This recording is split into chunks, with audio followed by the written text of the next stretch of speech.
ഉറങ്ങാൻ ശ്രമിച്ചെങ്കിലും നടക്കുന്നില്ല. മനസ്സ് നൂല് പൊട്ടിയ പട്ടം കണക്കെ അങ്ങനെ അലഞ്ഞു നടക്കുകയാണ്.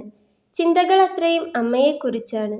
ഓർക്കും തോറും നെഞ്ച് വിങ്ങിപ്പൊട്ടുന്നൊരവസ്ഥ. കണ്ണുകൾ നിറഞ്ഞൊഴുകുന്നുണ്ട്. അല്പസമയം അങ്ങനെ കിടന്നതും ക്ഷീണം കാരണം അവളുടെ കണ്ണുകളിലും പതിയെ ഉറക്കം വന്നു. സമയം 4:30 അലാറത്തിൻ്റെയൊന്നും സഹായമില്ലാതെ തന്നെ ആദി ഉറക്കമുണർന്നു. നോക്കുമ്പോൾ സീതാമ്മ നല്ല ഉറക്കമാണ്. അഴിഞ്ഞുലഞ്ഞ മുടി ഒന്നാകെ വാരിക്കെട്ടി വെച്ചുകൊണ്ട് അവൾ പായയിൽ എണീറ്റിരുന്നു. ഉറക്കമുണർന്നതും ആദ്യം അവളുടെ ഓർമ്മയിലേക്ക് എത്തിയത് അമ്മയെക്കുറിച്ചുള്ള ചിന്തകൾ തന്നെയാണ്. അമ്മയ്ക്ക് ഒരു അപകടവും വരാതെ കാത്തോളണേ എന്ന് അറിയാവുന്ന എല്ലാ ദൈവങ്ങളെയും വിളിച്ച് അവൾ ഒരു നിമിഷം പ്രാർത്ഥിച്ചു. ബെഡ്ഷീറ്റ് തട്ടിക്കുടഞ്ഞ് വൃത്തിയിൽ തന്നെ മടക്കിയെടുത്ത് കട്ടിലിൽ ചുമരിനോട് ചേർന്ന ഭാഗത്ത് വെച്ചു. അതിനു മുകളിലായി തന്നെ തലയിണയും വെച്ചു. പായയും മടക്കി അലമാരയ്ക്ക് പിറകിലേക്ക് വെച്ച ശേഷം അവൾ പതിയെ വാതിൽ തുറന്ന് ഹാളിലേക്ക് നടന്നു. മുറിയിലെ സീറോ ബൾബിന്റെ അരണ്ട വെളിച്ചം ഹാളിലേക്ക് പതിയെ അരിച്ചിറങ്ങി. ആ വെളിച്ചത്തിൽ അവൾ പതിയെ അടുക്കളയിലേക്ക് നടന്നു. അടുക്കളയിലെ ലൈറ്റ് തെളിഞ്ഞതും അവൾ പിന്നാമ്പുറത്തേക്കുള്ള ലൈറ്റ് കൂടി ഓൺ ചെയ്തു. പിന്നെ അടുക്കളവാതിൽ തുറന്ന് പതിയെ പുറത്തേക്കിറങ്ങി. മുറ്റമടിക്കാമെന്നാണ് ആദ്യം കരുതിയത്. പക്ഷേ പുറത്ത് നല്ല തണുപ്പുണ്ട്. അതുകൊണ്ട് അവൾ വാതിലടച്ച് അകത്തേക്ക് തന്നെ വന്നു. നേരെ അവൾ ചെന്നത് സീതാമ്മയുടെ മുറിയിലേക്കാണ്. അവിടെയാണ് അവളുടെ ബാഗ് വെച്ചിരിക്കുന്നത്. അതിൽ നിന്ന് ബ്രഷും പേസ്റ്റും എടുത്ത് അവൾ അടുക്കളയിലേക്ക് തന്നെ വന്നു. പുറത്തെ പൈപ്പിൽ നിന്നും ബ്രഷ് ഒന്ന് നനച്ച ശേഷം അതിലേക്ക് അല്പം പേസ്റ്റാക്കി. പിന്നെ അതും കൊണ്ട് അടുക്കളപ്പടിയിൽ തന്നെ ഇരുന്നു കൊണ്ട് പല്ലു തേച്ച് മുഖമെല്ലാം കഴുകിയതും പേസ്റ്റും ബ്രഷും അവൾ മുറിയിലെ ബാഗിൽ തന്നെ കൊണ്ടുവച്ചു. പിന്നെ അടുക്കളയിലേക്ക് വന്ന് ഒരു ഗ്ലാസ് കട്ടൻ ചായക്ക് മാത്രം വെള്ളം വെച്ചു. ചായ തയ്യാറായതും അവൾ അതൊരു ഗ്ലാസ്സിലേക്ക് ഒഴിച്ച് അതും കൊണ്ട് അടുക്കളപ്പടിയിൽ വന്നിരുന്നു. നല്ല തണുപ്പാണ്. ആ തണുപ്പിൽ അവൾ പതിയെ അത് ഊതി കുടിച്ചുകൊണ്ടിരുന്നു. വയറൊന്ന് ചൂടായപ്പോൾ തന്നെ പകുതി തണുപ്പ് വിട്ടതുപോലെ അവൾക്ക് തോന്നി. അല്പസമയം അവൾ അങ്ങനെ ഇരുന്നു. പിന്നെ ജോലിയെടുക്കാൻ വല്ലാത്ത ഉത്സാഹമായിരുന്നു. രാവിലെ ചായക്ക് എന്തു വേണമെങ്കിലും ഉണ്ടാക്കിക്കോ എന്ന് സീതാമ്മ വൈകിട്ടേ പറഞ്ഞിരുന്നു. അവന് ഇന്നത് വേണം ഇന്നത് വേണ്ട അങ്ങനെയൊന്നുമില്ല. എന്തുണ്ടാക്കിയാലും അവൻ കഴിച്ചോളും എന്നാണ് സീതാമ്മ പറഞ്ഞത്. അടുക്കളയിൽ പത്തിരിക്കും പുട്ടിനും വേണ്ട പച്ചരി പൊടിച്ചതുണ്ട്. പോരാത്തതിന് ഗോതമ്പ് പൊടി വേറെയും. ഒരു 2 നിമിഷത്തിന് ശേഷം നിർദോശയും മുട്ടക്കറിയും ഉണ്ടാക്കാമെന്ന് വെച്ചു. വീട്ടിലെ സാഹചര്യത്തിനനുസരിച്ച് വളർന്നതുകൊണ്ട് അടുക്കളയിൽ കയറി നല്ല പരിചയമുണ്ടായിരുന്നു.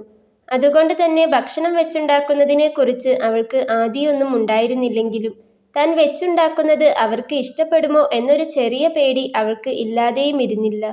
ഒരു വീട്ടിലെ അത്യാവശ്യം ജോലികളെല്ലാം ചെയ്യാനും അവൾ പഠിച്ചിരുന്നു. അത് തന്നെയായിരുന്നു അവളെ അവിടേക്ക് അയക്കാനുള്ള സുഭദ്രാമ്മയുടെ ധൈര്യവും. സമയം നോക്കുമ്പോൾ അപ്പോഴും 5 മണി കഴിഞ്ഞിട്ടേയുള്ളൂ. അവൾ അടുക്കളവാതിൽക്കൽ വന്നു നിന്ന് പുറത്തേക്കൊന്ന് നോക്കി. വെളിച്ചം വന്നു തുടങ്ങിയിട്ടില്ല. പുറത്തപ്പോഴും ഇരുട്ട് തന്നെയാണ്. അവൾ മുൻവശത്തെയും പിറകുവശത്തെയും മുറ്റത്തെ ലൈറ്റിട്ടു. പിന്നെ ചൂലെടുത്ത് പതിയെ മുറ്റം അടിച്ചു വാരി തുടങ്ങി. തലേന്ന് സന്ധ്യയ്ക്ക് വീടിനകവും പുറവും അടിച്ചു വാരിയതാണ്. അതുകൊണ്ട് തന്നെ അകത്ത് പൊടിയൊന്നുമില്ല. സീതാമ്മയും അബിയും ഉറങ്ങി എണീറ്റിട്ടില്ല.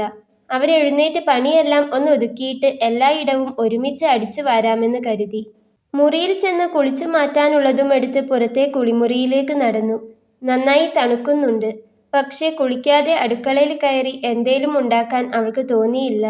വീട്ടിലാകുമ്പോഴും എന്നുമില്ലെങ്കിലും ഇടയ്ക്ക് ഇങ്ങനെ നേരത്തെ എഴുന്നേറ്റ് കുളിച്ച് ശീലമുണ്ട്. കുളിമുറിയിലെത്തി പൈപ്പൊന്ന് മെല്ലെ തുറന്നപ്പോൾ തന്നെ അവളൊന്ന് വിറച്ചുപോയി. ഒരു 2 നിമിഷം കണ്ണടച്ചു നിന്ന ശേഷം പിന്നെ രണ്ടും കൽപ്പിച്ച് തലയിലൂടെ വെള്ളം കോരി ഒഴിച്ചു. ആ തണുപ്പത്ത് ഷവറിന് താഴെ നിൽക്കാനുള്ള കെൽപ്പൊന്നും അവൾക്കുണ്ടായിരുന്നില്ല. എങ്ങനെയോ കുളിച്ചെന്ന് വരുത്തി തീർത്ത് അവൾ വേഗം കുളിച്ചിറങ്ങി. തണുപ്പ് സഹിക്കാനാവാതെ അവളുടെ പല്ലുകൾ കൂട്ടിയിടിക്കുന്നുണ്ടായിരുന്നു. അഴിച്ചിട്ട് അലക്കാനുള്ള ഡ്രസ്സ് പുറത്തെ അയലിൽ ഒരു ഭാഗത്തായി വെച്ചു. പിന്നെ അവൾ വേഗം ചെന്ന് കുറച്ച് വെള്ളം ചൂടാക്കാൻ വെച്ചു. അല്പം ചൂടുവെള്ളം കുടിച്ചാൽ ഈ തണുപ്പിനൊരു ശമനം കിട്ടുമെന്ന് അവൾക്ക് തോന്നി. തലേന്നത്തെ തിളപ്പിച്ചാറിയ വെള്ളം തന്നെയാണ് ചൂടാക്കാൻ വെച്ചത്. അതുകൊണ്ട് അതൊന്ന് ചൂടാവാൻ മാത്രമേ ഉണ്ടായിരുന്നുള്ളൂ. ആ ചൂടുവെള്ളം 2 ഇറക്ക് കുടിച്ചപ്പോഴാണ് അവൾക്ക് സമാധാനമായത്. അവൾ പതിയെ അവളുടെ ജോലിയിലേക്ക് കടന്നു. ആ വീട്ടിലെ അവളുടെ ആദ്യത്തെ പ്രഭാതം. കറി വെക്കാൻ വേണ്ട പച്ചക്കറികളെല്ലാം അവൾ അരിഞ്ഞെടുത്തു. പിന്നെ 4 മുട്ട കൂടി പുഴുങ്ങാനായി അടുപ്പിൽ വെച്ചു. സമയം 7 മണിയാകുമ്പോഴേക്കും അവളുടെ ഏകദേശം പണിയെല്ലാം തീർന്നിരുന്നു. ചോറായിട്ടുണ്ട്. മുട്ടക്കറിയും കാരറ്റും പച്ചക്കായും ഇട്ടുവെച്ച ഉപ്പേരിയുമായിട്ടുണ്ട്. ഇനി ദോശയും ഉച്ചക്കത്തേക്കുള്ള കറി കൂടിയായാൽ എല്ലാം തയ്യാറായി. അവൾ സീതാമ്മയുടെ മുറിയിലേക്ക് നടന്നു. മുറിയിലെത്തുമ്പോൾ സീതാമ്മ കണ്ണും തുറന്നു കിടപ്പുണ്ട്. അവൾ സീതാമ്മയെ നോക്കി ഒന്ന് പുഞ്ചിരിച്ചു. സീതാമ്മ തിരിച്ചും. സീതാമ്മ എഴുന്നേറ്റിട്ട് കുറെ നേരായോ? എന്താ വിളിക്കാതിരുന്നത്? അവൾ ചെറിയൊരു പുഞ്ചിരിയോടെ തന്നെ അവരോട് ചോദിച്ചു. ഏയ് ഇല്ല, ഞാനിപ്പോൾ എഴുന്നേറ്റേ ഉള്ളൂ.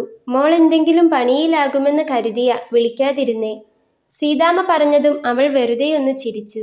രാവിലെ തന്നെ മോളെ കുളിയൊക്കെ കഴിഞ്ഞോ? അവളുടെ തലയിലെ ചുറ്റിക്കെട്ട് കണ്ട് സീതാമ്മ അവളോട് ചോദിച്ചു. ആ, രാവിലെ കുളിച്ചിട്ട് അടുക്കളയിൽ കയറാമെന്ന് കരുതി. അങ്ങനെ ഇവിടെ നിർബന്ധമൊന്നുമില്ലാട്ടോ. തണുപ്പൊക്കെ വിട്ടിട്ട് പതിയെ കുളിച്ചാൽ മതി. ഇനിയിപ്പോ പരിചയമില്ലാത്ത വെള്ളത്തിൽ രാവിലെ തന്നെ കുളിച്ച് വല്ലായ്മ വരുത്തേണ്ട. ദേ, ആ അലമാര തുറന്നാൽ അതിൽ രാസ്നാദിയുണ്ട്. അതെടുത്ത് കുറച്ച് നെറുകയിലിട്ടോ. സീതാമ്മ അവളോട് പറഞ്ഞു. സീതാമ്മയുടെ സംസാരം കേൾക്കുമ്പോൾ അമ്മയെപ്പോലെ തന്നെയാണ്. അവൾ അതിനൊന്ന് നേർമയിൽ ചിരിച്ച ശേഷം അലമാര തുറന്ന് അതിൽ നിന്നും അല്പം രാസ്നാദിയെടുത്ത് നെറുകയിലിട്ടു. കാപ്പി എടുക്കട്ടെ? അവൾ ചോദിച്ചു. തിരക്കില്ല, വെച്ചതുണ്ടോ? ഇപ്പോ തരാം. അവൾ അതും പറഞ്ഞ് വേഗം അടുക്കളയിലേക്ക് ചെന്നു. നേരത്തെ കാപ്പി ഉണ്ടാക്കി ഫ്ലാസ്കിൽ ഒഴിച്ചു വെച്ചിരുന്നു. അവൾ അതൊരു ഗ്ലാസ്സിലേക്ക് ഒഴിച്ചെടുത്തു. പിന്നെ അതും കൊണ്ട് സീതാമ്മയ്ക്കരികിലേക്ക് ചെന്നു. ഈ ജനവാതിൽ തുറന്നിടണോ? സീതാമ്മയുടെ കയ്യിലേക്ക് കാപ്പി ഗ്ലാസ് വെച്ചു കൊടുത്തുകൊണ്ട് ആദി ചോദിച്ചു. ആ, തുറന്നേക്ക്, സീതാമ്മ പറഞ്ഞു. അവൾ ചെന്ന് ആ ജനവാതിൽ തുറന്നു.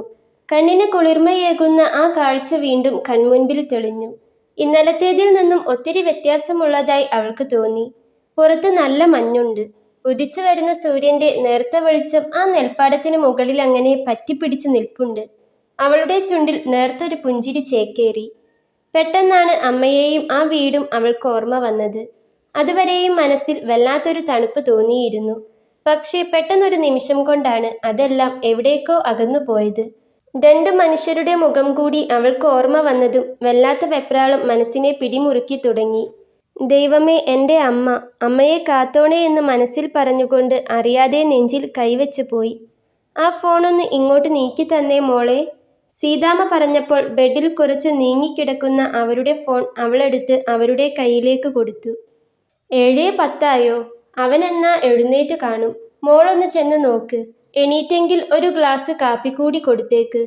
സീതാമ്മ പറഞ്ഞതും അവളൊന്ന് തലയാട്ടിക്കൊണ്ട് മുറിക്ക് പുറത്തേക്ക് നടന്നു.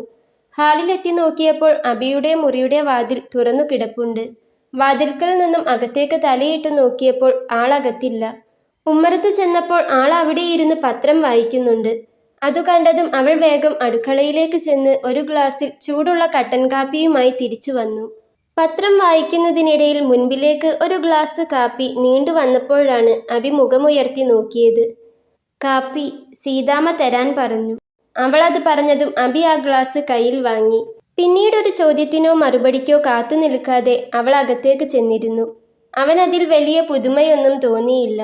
അതുകൊണ്ട് തന്നെ അവൻ വീണ്ടും പത്രത്തിലേക്ക് തിരിഞ്ഞു. തൻ്റെ ജോലി കഴിഞ്ഞോ? കഴിഞ്ഞെങ്കിൽ ഒന്ന് വന്നേ. അമ്മയ്ക്കൊന്ന് കുളിക്കണം. താനൊന്ന് സഹായിക്കണം. അവൾ അടുക്കളയിൽ എന്തോ ചെയ്തുകൊണ്ടിരിക്കുമ്പോഴാണ് അബി വന്ന് അവളോട് അത് പറഞ്ഞത്. അതുകേട്ട് അവളൊന്ന് തിരിഞ്ഞു നോക്കി. കുളിച്ചതുകൊണ്ട് തന്നെ അവളുടെ തലയിൽ ഒരു വെള്ളത്തോർത്ത് ചുറ്റിക്കെട്ടിയിട്ടുണ്ട്. യാതൊരു ചമയങ്ങളുമില്ല. എങ്കിലും ഒരു കുഞ്ഞു തുമ്പപ്പൂ പോലെ വല്ലാത്തൊരു ആകർഷണം അവൾക്കുള്ളതായി അവന് തോന്നി. നെഞ്ചിനകത്ത് എന്തോ ഒരു തരിപ്പ് പോലെ തോന്നിയതും അവൻ വേഗം അവളിൽ നിന്നും നോട്ടം മാറ്റിക്കളഞ്ഞു. ദാ വരുന്നു. അവൾ അതും പറഞ്ഞുകൊണ്ട് അടുപ്പത്ത് നിന്ന് കടുകും ചെറിയുള്ളിയും മൂപ്പിച്ചത് കറിയിലേക്കൊഴിച്ച് അത് മൂടി വെച്ചു. വറവിൻ്റെ മണം അവിടെയാകെ നിറഞ്ഞു നിന്നു. കൈയൊന്ന് കഴുകി അവിടെ വെച്ച തോർത്തിൽ തന്നെ തുടച്ചുകൊണ്ട് അവൾ സീതാമ്മയുടെ മുറിയിലേക്ക് നടന്നു. അവൾക്ക് പിറകെ അബിയും. ഇവൻ പോകുന്നതിന് മുൻപേ കുളിച്ചിറങ്ങണ്ടേ? അതാ. മോള് തിരക്കിലായിരുന്നോ?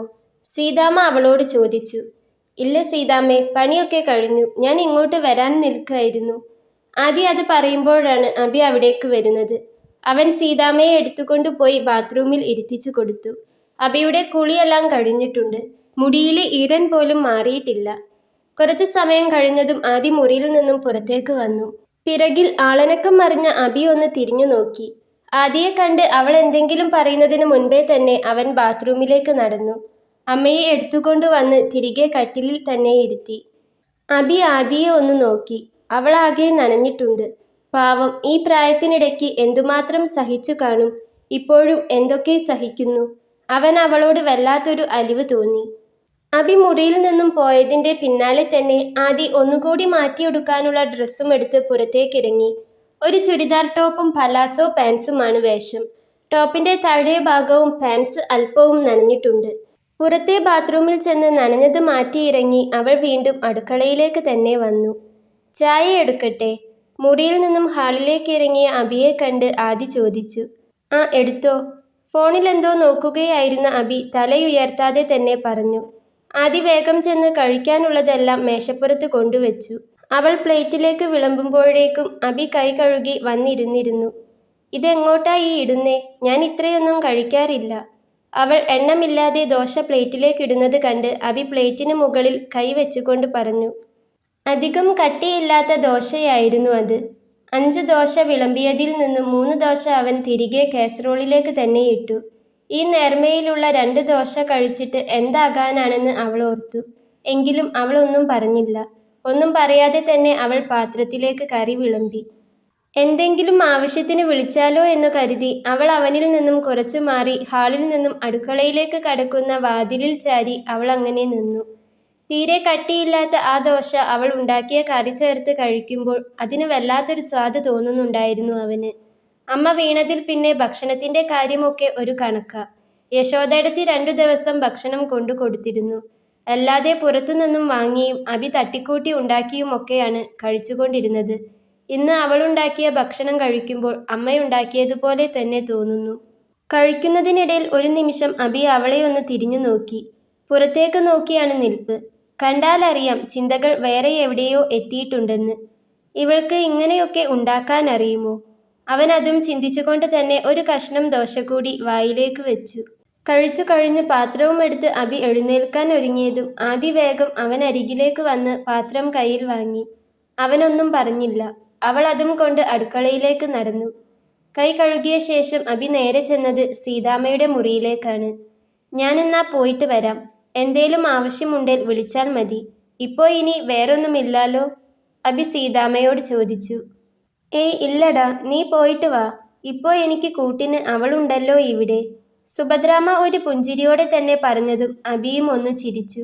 അവൾ ഇവിടെയുള്ളത് ഒരു സമാധാനമാണ്. അമ്മയ്ക്ക് കൂട്ടിന് അവളുണ്ടല്ലോ എന്ന സമാധാനത്തിലാണ് താൻ ജോലിക്ക് പോകുന്നത് തന്നെ അബി ചിന്തിച്ചു. അബി ഒന്ന് സീതാമ്മയെ നോക്കി തലയാട്ടിയ ശേഷം പുറത്തേക്ക് നടന്നു. അതേ, അവൻ ഉമ്മറത്തെത്തിയതും പിറകിൽ നിന്നും അവളുടെ വിളി വന്നിരുന്നു. അതുകേട്ട് അബി ഒന്ന് തിരിഞ്ഞു നോക്കി. ചോറ്റുപാത്രവും കറിപ്പാത്രവും വെള്ളത്തിന്റെ ഒരു ബോട്ടിലും പിടിച്ചു നിൽക്കുന്ന അവളെയാണ് അവൻ കണ്ടത്. ഒരു നിമിഷം അവന്റെ നോട്ടം അവളുടെ കൈകളിൽ തന്നെ തങ്ങി നിന്നു. സീതാമ്മ പറഞ്ഞു ഉച്ചക്കത്തേക്കുള്ള ഫുഡ് കൊണ്ടുപോകാറാണ് പതിവെന്ന്. അവൾ കയ്യിലെ പാത്രവും വെള്ളക്കുപ്പിയും അവന് നേരെ നീട്ടിക്കൊണ്ട് പറഞ്ഞു. അതുകേട്ട് അവനൊന്ന് ചിരിച്ചു. കൊണ്ടുപോകാറാണ് പതിവ്. പക്ഷേ വേണ്ട, ഞാൻ ഉച്ചയ്ക്ക് ഇവിടെ വന്ന് കഴിച്ചോളാം. അവൻ അത് പറഞ്ഞതും അവളുടെ മുഖം ഒന്ന് വാടി. രാവിലെ പുലർച്ചയ്ക്ക് എഴുന്നേറ്റ് ഉണ്ടാക്കിയതാണ്. അതുകൊണ്ട് തന്നെ അവൻ അങ്ങനെ പറഞ്ഞപ്പോൾ അവൾക്ക് എന്തിനെന്നറിയാതെ ഒരു വല്ലായ്മ തോന്നി. അവളുടെ മുഖത്തെ വാട്ടം മനസ്സിലായതുപോലെ അബി ഒന്ന് അവളെ നോക്കി ചിരിച്ചു. വേറൊന്നും കൊണ്ടല്ല, വൈകിട്ട് വരുമ്പോൾ ഞാൻ കുറച്ച് വൈകും. അതുവരെ അമ്മ ഒരേ ഇരിപ്പ് ഇരിക്കണ്ടേ? ഉച്ചയ്ക്ക് വന്നാൽ അമ്മയ്ക്കൊന്ന് ഫ്രഷ് ആവാലോ. അബി അത് പറഞ്ഞപ്പോൾ ആദ്യം ഒന്ന് ചിരിച്ചു. അവൻ പറഞ്ഞതിലും കാര്യമുണ്ടെന്ന് അവൾക്ക് തോന്നി. ഈ വെള്ളം ഇങ്ങ് തന്നേക്ക്. അവൻ അതും പറഞ്ഞ് അവളുടെ കയ്യിൽ നിന്നും വെള്ളത്തിന്റെ ബോട്ടിൽ വാങ്ങി ബാഗിൽ വെച്ചു. എന്നാ ശരി, ഞാൻ പോവുക. വാതിലടച്ചേക്ക്. എന്താവശ്യമുണ്ടേലും വിളിച്ചാൽ മതി. പേടിക്കണ്ട, ഞാൻ ഇവിടെ അടുത്ത് തന്നെയാ, അധികം ദൂരമില്ല. അബി അത് പറഞ്ഞപ്പോൾ ആദി ഒന്ന് തലയാട്ടി. അബിയും ഒന്ന് അവളെ നോക്കി തലയാട്ടിയ ശേഷം ചെന്ന് ബൈക്കിൽ കയറി. അവന്റെ വണ്ടി ആ മുറ്റവും ഇടവഴിയും കടന്നു പോകുന്നത് വരെ അവൾ ആ ഉമ്മറത്ത് തന്നെ നിന്നു. അവനും മിററിലൂടെ കാണുന്നുണ്ടായിരുന്നു ഉമ്മറത്ത് താൻ പോകുന്നതും നോക്കി നിൽക്കുന്ന അവളെ. അബിക്ക് കൊണ്ടുപോകാനായി ഉച്ചക്കത്തേക്കുള്ള ഫുഡ് ഉണ്ടാക്കിയതുകൊണ്ട് തന്നെ ഭക്ഷണത്തിന്റെ പണിയൊന്നും വേറെയുണ്ടായിരുന്നില്ല. ചോറും പച്ചക്കറിയും പച്ചക്കായയും ക്യാരറ്റും ചേർത്ത് വെച്ച ഉപ്പേരിയും പിന്നെ ഒരു ചമ്മന്തിയും മുട്ട വറുത്തതുമായിരുന്നു അവൾ ഉണ്ടാക്കിയിരുന്നത്. അവൾ സീതാമ്മയ്ക്കുള്ള ചായ എടുത്തു കൊടുത്തു. അതു കഴിഞ്ഞ ശേഷമാണ് അവൾ ചായ കുടിച്ചത്. പിന്നെ ഡ്രസ്സ് അലക്കലും വീടിനകം അടിച്ചുവാരി തുടച്ച് വൃത്തിയാക്കലുമായി അവളുടെ ജോലികൾ മുൻപോട്ടു പോയി.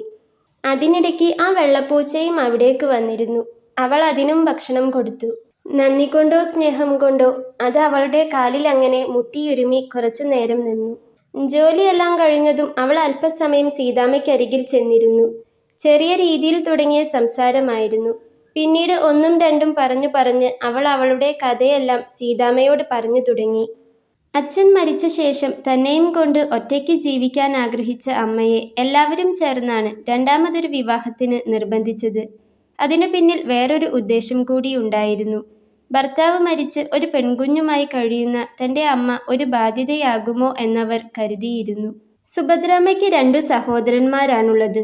അവർ രണ്ടുപേരും ഒരുപോലെ നിർബന്ധിച്ചപ്പോൾ സുഭദ്രാമ്മയുടെ അമ്മയ്ക്കും അവരുടെ കൂടെ നിൽക്കാൻ സാധിച്ചില്ല. അച്ഛൻ മുൻപേ മരിച്ചു പോയിരുന്നു. അതുകൊണ്ട് തന്നെ ആ അമ്മയ്ക്ക് ആൺമക്കൾ പറയുന്നത് അനുസരിക്കാനേ അന്ന് നിവർത്തിയുണ്ടായിരുന്നുള്ളൂ. എങ്കിലും അവർ മരിക്കുന്നതുവരെ മകളെ കാണാൻ വരികയും വിവരങ്ങൾ അന്വേഷിക്കുകയുമൊക്കെ ചെയ്യുമായിരുന്നു. അന്നെല്ലാം സുഭദ്രാമ്മയുടെ 2ാം ഭർത്താവ് ദിവാകരൻ പുറമേക്ക് ഇത്രത്തോളം കുഴപ്പക്കാരനായിരുന്നില്ല. ഒരുപക്ഷെ അവരുടെ അമ്മ ജീവിച്ചിരിക്കുന്നതുകൊണ്ടാകണം അയാൾ കുറച്ചൊന്ന് ഒതുങ്ങിയത്. അയാളുടെ മകൻ ആദർശും അന്ന് അത്ര വലിയ കുഴപ്പമില്ലായിരുന്നു. പിന്നീട് മയക്കുമരുന്നിൻ്റെ ഉപയോഗം തുടങ്ങിയപ്പോഴാണ് ആദർശിൻ്റെ സ്വഭാവം തന്നെ മാറിമറിഞ്ഞത്. അമ്മയെയും പെങ്ങളെയും തിരിച്ചറിയാൻ കഴിയാത്തവനായി പോയത്. അയാളിൽ നിന്നും മകനിൽ നിന്നും മാനസികമായി ഒരുപാട് പ്രശ്നങ്ങൾ ആദിയും സുഭദ്രാമ്മയും ഏറ്റിരുന്നു. അതിനു പുറമെ ശാരീരികമായി കൂടി ഉപദ്രവിക്കാൻ തുടങ്ങിയപ്പോൾ അതിൽ നിന്നെല്ലാം രക്ഷിച്ച് ഒരു തള്ളക്കോഴി തൻ്റെ മക്കളെ തൻ്റെ ചിറകിനടിയിൽ കൊണ്ടു നടക്കുന്നത് പോലെയാണ് സുഭദ്രാമ്മ അവളെ കൊണ്ടു നടന്നത്. സുഭദ്രാമ്മയുടെ അമ്മയുടെ മരണശേഷം അവരുടെ 2 സഹോദരന്മാർക്കും ഇവരെ കൈയൊഴിഞ്ഞതുപോലെയുള്ള പെരുമാറ്റമാണ്. അവരുടെ ഭാര്യമാർ അതിനനുസരിച്ച് പെങ്ങളെയും മോളെയും ഒന്നും നോക്കേണ്ട കാര്യമില്ലെന്ന് അവരെ പറഞ്ഞു പഠിപ്പിക്കുകയും ചെയ്യുന്നുണ്ട്. ചോദിക്കാനും പറയാനും ഒന്നും ആരുമില്ലാത്തതിൻ്റെ ധൈര്യമാണ് ദിവാകരനും ആദർശിനും. അന്നൊരു ദിവസം രാത്രിയിൽ മദ്യവും കഞ്ചാവും എല്ലാം കൂടി അടിച്ചു കയറ്റി ബോധമില്ലാതെയാണ് ആദർശ് വീട്ടിലേക്ക് കയറി വന്നത്. മുറിയിലിരുന്ന് എന്തോ വായിക്കുകയായിരുന്നു അവൾ ആ സമയം. വാതിൽക്കൽ അവൻ വന്ന് നിന്നത് അവളൊട്ടും അറിഞ്ഞിരുന്നതുമില്ല. ഹാളിലൊന്നും ആരുമില്ലെന്ന് ചുറ്റും നോക്കി ഉറപ്പുവരുത്തിയ ശേഷം അവൻ പതിയെ മുറിയിലേക്ക് കയറി. ശേഷം വാതിൽ അകത്തുനിന്നും അടയ്ക്കാൻ പോകുമ്പോഴാണ് പുറകിലെ ആളനക്കം അറിഞ്ഞ് അവൾ തിരിഞ്ഞു നോക്കിയത്. അപ്പോഴേക്കും അവൻ വാതിൽ ലോക്ക് ചെയ്ത് കഴിഞ്ഞിരുന്നു. കുടിച്ച ബോധമില്ലാതെ ഒരു വഷളൻ ചിരിയോടെ അവളെ തന്നെ നോക്കി നിൽക്കുകയായിരുന്നു അവൻ. ഒരു നിമിഷം അവളിലൂടെയൊരു മിന്നൽപ്പിണർ പാഞ്ഞു പോയതുപോലെ അവൾക്ക് തോന്നി. അവൾ ആർത്തു കരയാൻ പോകുമ്പോഴേക്കും അവനൊരു കൈകൊണ്ട് അവളുടെ വാ പൊത്തിപ്പിടിച്ചിരുന്നു. അവൻ്റെ ബലമേറിയ കൈകൾക്കുള്ളിൽ കിടന്നവൾ പിടഞ്ഞു. അവസാനം മേശപ്പുറത്തു നിന്നും കിട്ടിയ ഒരു സേഫ്റ്റി പിൻ എടുത്ത് ആഞ്ഞു കുത്തിയപ്പോഴാണ് അവൻ അവളിൽ നിന്നുമുള്ള പിടിവിട്ടത്. ആ ഒരു നിമിഷം കൊണ്ട് തന്നെ അവൾ വാതിൽ തുറന്നു പുറത്തേക്കോടിയിരുന്നു. മുറ്റത്തെ അയലിൽ നിന്നും അലക്കിയിട്ട തുണികൾ എടുക്കുകയായിരുന്ന അമ്മയുടെ അടുത്തേക്കാണ് അവൾ ഓടിയത്. അവരെ ഇറുക്കെ കെട്ടിപ്പിടിച്ച് അവരുടെ നെഞ്ചിലേക്ക് ചാഞ്ഞു നിന്നുകൊണ്ട് കരയുമ്പോൾ അവൾ ആലില പോലെ വിറയ്ക്കുന്നുണ്ടായിരുന്നു. കാര്യം മനസ്സിലാവാതെ നിൽക്കുമ്പോഴാണ് ആദർശ് അടുക്കളപ്പുറത്തുകൂടി പുറത്തേക്കിറങ്ങി വന്നത്. അവൻ്റെ അരഭാഗത്തായി ചോര പൊടിഞ്ഞിട്ടുണ്ട്. ദേഷ്യത്തോടെ ആദിയെ നോക്കി നിൽക്കുന്ന ആദർശിനെ കണ്ടപ്പോൾ തന്നെ കാര്യങ്ങളുടെ കിടപ്പ് ഏകദേശം സുഭദ്രാമ്മയ്ക്ക് മനസ്സിലായി. അവരുടെ ഉള്ളിലൊരു വെള്ളിടി വെട്ടി. അവർ തൻ്റെ മകളെ ഒന്നുകൂടി ഇറുക്കെ ചേർത്തു പിടിച്ചു. ഇത്ര നേരം താൻ അടുക്കളയിൽ ഉണ്ടായിരുന്നു. അപ്പോഴൊന്നും അവൻ വന്നിട്ടില്ലായിരുന്നു. വണ്ടിയുടെ ശബ്ദവും കേട്ടില്ല. ഈ ചെറിയ സമയത്തിനുള്ളിൽ എന്തൊക്കെയാണ് ഇവിടെ നടന്നത് ദൈവമേ! അവർക്ക് വല്ലാത്ത ആദി തോന്നി. പിന്നീട് അവിടെ വാക്കും പോരും പിടിവലിയുമെല്ലാമായി ആകെ പ്രശ്നമായി നാട്ടുകാർ കൂടിയപ്പോഴാണ് ആദർശ് ഒന്നടങ്ങിയത്. കുടിച്ച് ബോധമില്ലാതെ ഇറങ്ങിപ്പോകുന്ന ആദർശിനെ കണ്ടുകൊണ്ടാണ് ദിവാകരൻ വീട്ടിലേക്ക് കയറി വരുന്നത്. അയാളും ആവശ്യത്തിന് കുടിച്ചിട്ടുണ്ടായിരുന്നു. മകനെക്കുറിച്ച് പറഞ്ഞുകൊടുക്കാൻ പറ്റിയ കോലമാണ് അച്ഛനുമെന്നു കാണെ നാട്ടുകാർക്ക് വരെ അയാളോട് പുച്ഛം തോന്നി. സുഭദ്രാമ്മ അയാളെ ഒന്ന് നോക്കുക കൂടി ചെയ്യാതെ ആദിയെയും കൂട്ടി മുറിയിൽ കയറി വാതിലടച്ചു. അന്നയാൾ എത്ര തട്ടി വിളിച്ചിട്ടും അവരാ വാതിൽ തുറന്നില്ല. തട്ടി വിളിച്ചു വിളിച്ച് മതിയായപ്പോൾ അയാൾ പതിയെ അവിടെ നിന്നും അയാളുടെ മുറിയിലേക്ക് നടന്നു. അതുവരെ വായിൽ തോന്നിയ വേണ്ടാധീനമൊക്കെ അയാളും വിളിച്ചു പറഞ്ഞുകൊണ്ടിരുന്നു. അന്ന് രാത്രിയിലാണ് സുഭദ്രാമ്മ അയാളിൽ നിന്നും ഒരു മോചനം വേണമെന്ന് തീരുമാനിച്ചുറപ്പിച്ചത്. ആ തീരുമാനം എന്നത്തെയും പോലെയായിരുന്നില്ല. അതിനൊരു ഉറപ്പുണ്ടായിരുന്നു. അതുകൊണ്ടാകണം അവർ ബന്ധം ഒഴിയാൻ നിയമപരമായി തന്നെ മുന്നോട്ടു പോയത്. എന്നാൽ അവിടെയും അവർ തളർന്നുപോയി. വിവാഹബന്ധം വേർപെടുത്തരുതെന്നും വേർപെടുത്തിയാൽ ആദിയെ ഇല്ലാതാക്കുമെന്നും പറഞ്ഞ് അയാൾ അവരെ ഭീഷണിപ്പെടുത്തി. പക്ഷെ അത് വെറുമൊരു സാധാരണ ഭീഷണി മാത്രമായിരിക്കുമെന്ന് കരുതിയ സുഭദ്രാമ്മ വീണ്ടും ബന്ധം ഒഴിയുന്നതുമായി മുന്നോട്ട് തന്നെ പോയി. ആ സമയത്താണ് ആദിയെ ഒരു കാറിടിക്കുന്നത്. മനഃപൂർവ്വം ഇങ്ങോട്ട് വന്ന് ഇടിക്കുന്നത് പോലെ തോന്നിയിരുന്നെങ്കിലും ആ തോന്നൽ ശരിയാണെന്ന് മനസ്സിലായത് അത് ദിവാകരൻ തന്നെ തുറന്നു പറഞ്ഞപ്പോഴാണ്. മരണത്തെ മുഖാമുഖം കണ്ടുപോയിരുന്നു അവൾ ആ സമയം. അതുകൊണ്ട് തന്നെ അയാളത് പറഞ്ഞപ്പോൾ സുഭദ്രാമ്മയും ആദിയും ഒന്ന് ഞെട്ടി. ആ ഞെട്ടൽ വ്യക്തമായി കണ്ടതുകൊണ്ട് തന്നെ അതങ്ങ് മുതലാക്കുകയായിരുന്നു പിന്നീട് അങ്ങോട്ട് ദിവാകരൻ. തൻ്റെ കുഞ്ഞിനെ പോലും കൊല്ലാൻ നോക്കിയ ദുഷ്ടൻ. അയാളെ വിവാഹം ചെയ്യാൻ സമ്മതിച്ച ആ നിമിഷത്തെ പോലും സുഭദ്രാമ്മ മനസ്സുരുകി ശപിച്ചു പോയിരുന്നു ആ നിമിഷം. അന്ന് രാത്രിയിൽ ഇറങ്ങിപ്പോയ ആദർശ് പിന്നീട് കുറച്ചു ദിവസം കഴിഞ്ഞിട്ടാണ് വീട്ടിലേക്ക് വരുന്നത്. അതങ്ങനെയാണ്, ഒരു പോക്കങ്ങ് പോയാൽ വരുന്നത് പിന്നീട് എപ്പോഴോ ആയിരിക്കും. തോന്നുന്ന സ്ഥലത്തെല്ലാം കറങ്ങും. വേണ്ടാത്ത രീതിയിലുള്ള കൂട്ടുകെട്ടുകളാണ് അധികവും. മകൻ എങ്ങനെ നടന്നാലും അച്ഛന് യാതൊരു കുഴപ്പവുമില്ല. അതുകൊണ്ട് ശാസിക്കാനും ഉപദേശിക്കാനും ആരുമില്ലാത്തതുകൊണ്ട് കുത്തഴിഞ്ഞൊരു ജീവിതമാണ് അവൻ്റേത്. പണ്ട് അവനെ നന്നാക്കാൻ സുഭദ്രാമ്മ കുറെ ശ്രമിച്ചതാണ്. അവസാനം അത് തൻ്റെ മകളുടെ ജീവിതത്തെ കൂടി ബാധിക്കും എന്ന് മനസ്സിലായപ്പോഴാണ് സുഭദ്രാമ്മ അത് പിന്നെ വിട്ടത്. അപകടം നടന്ന് കുറച്ചു കാലം ആദി കിടപ്പിലായിരുന്നു.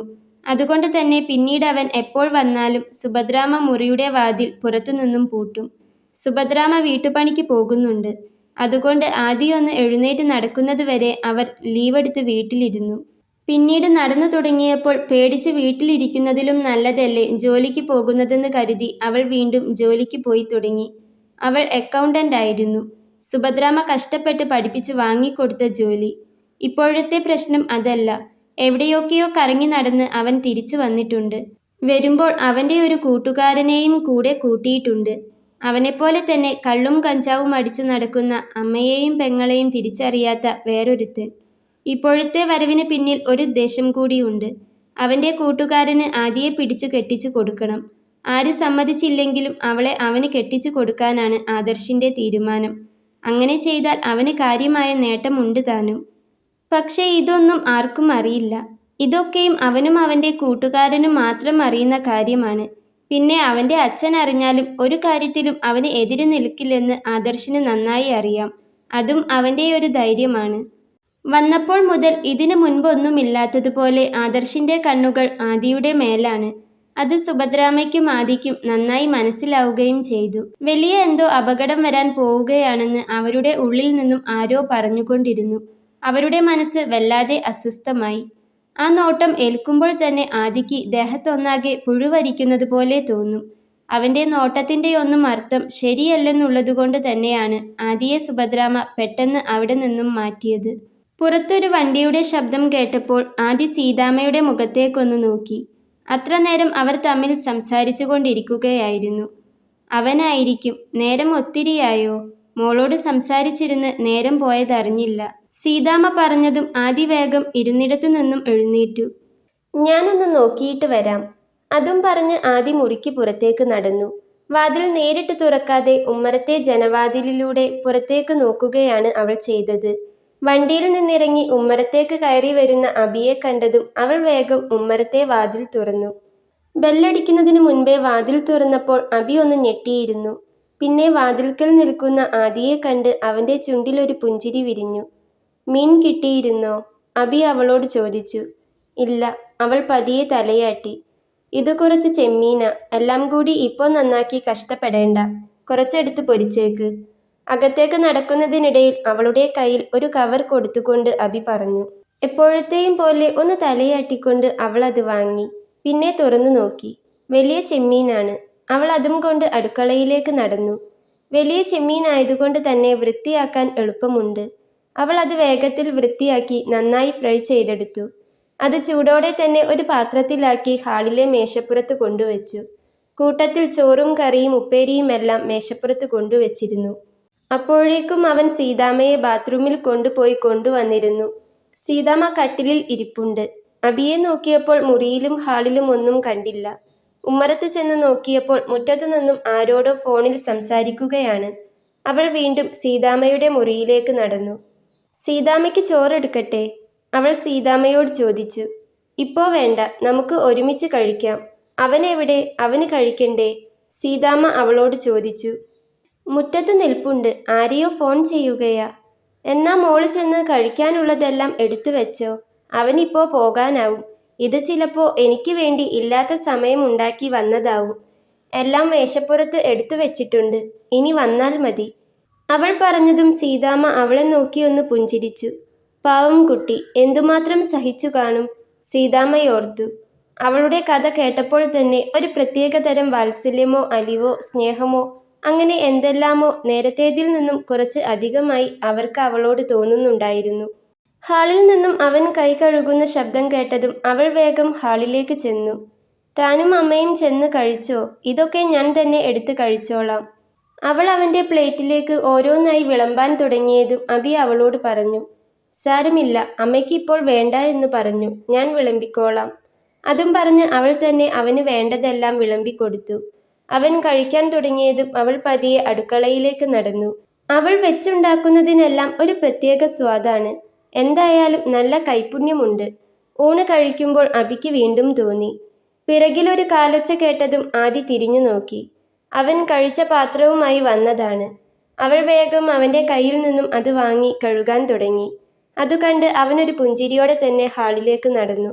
അമ്മേ, ഞാനെന്നാ പോയിട്ട് വരാം, അവൻ സീതാമ്മയുടെ മുറിയുടെ വാതിൽക്കൽ വന്നു നിന്നുകൊണ്ട് പറഞ്ഞു.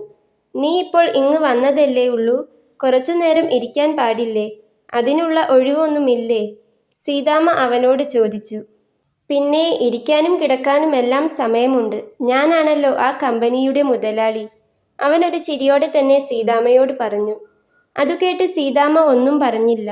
അവൻ ഇല്ലാത്ത സമയം ഉണ്ടാക്കി തനിക്ക് വേണ്ടി മാത്രമാണ് ഇപ്പോൾ വന്നതെന്ന് അവർക്ക് അറിയാമായിരുന്നു. അവരവനെ വല്ലാത്തൊരു അലിവോടെ നോക്കി. ഞാൻ ഇറങ്ങുക, എന്തേലും ആവശ്യമുണ്ടെങ്കിൽ വിളിച്ചാൽ മതി.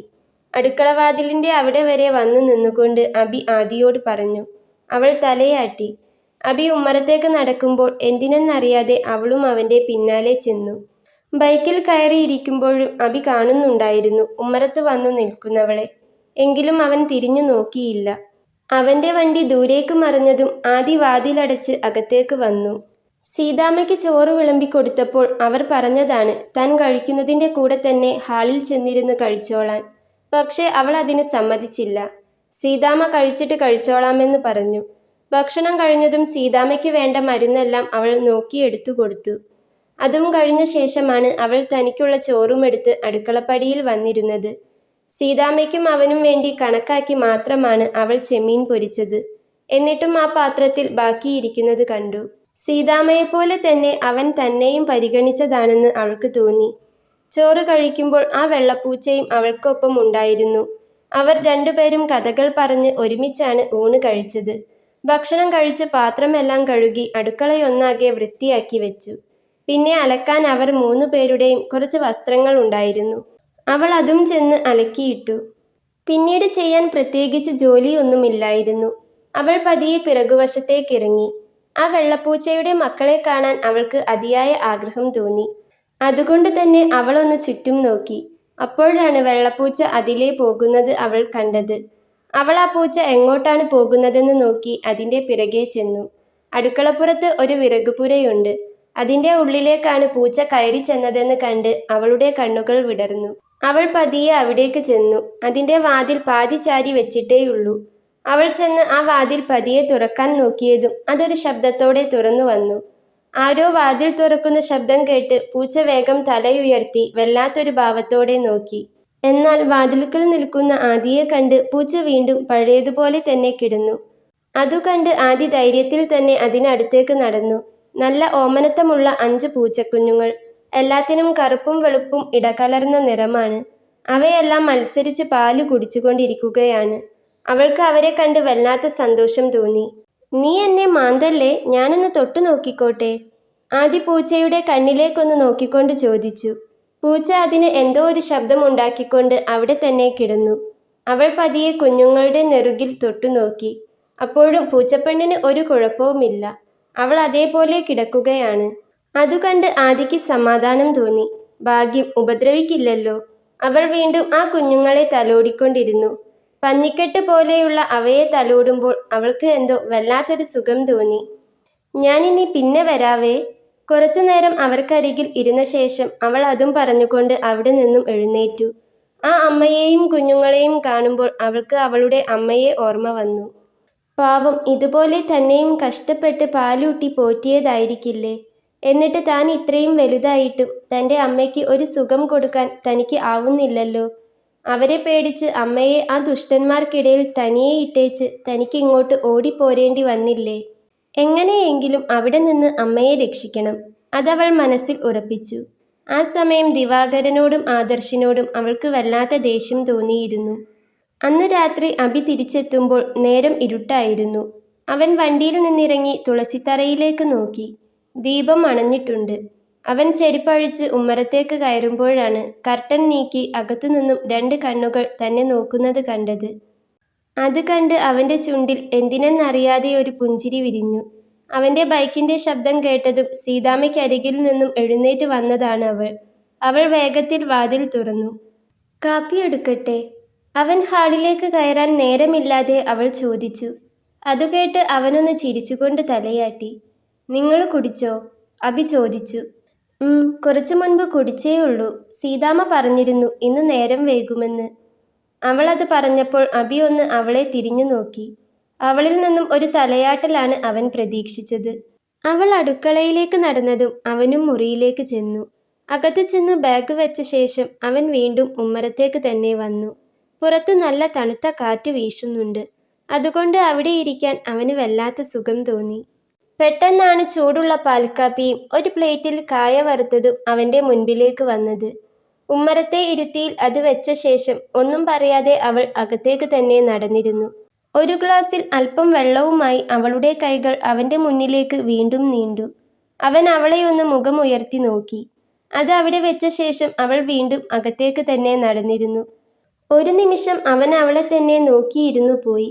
സത്യം പറഞ്ഞാൽ ഒരു ഗ്ലാസ് വെള്ളം കിട്ടിയിരുന്നെങ്കിൽ എന്ന് ഇപ്പോൾ കൂടി ചിന്തിച്ചതേയുള്ളൂ. അപ്പോഴേക്കും ദേ വെള്ളം മുന്നിലെത്തി.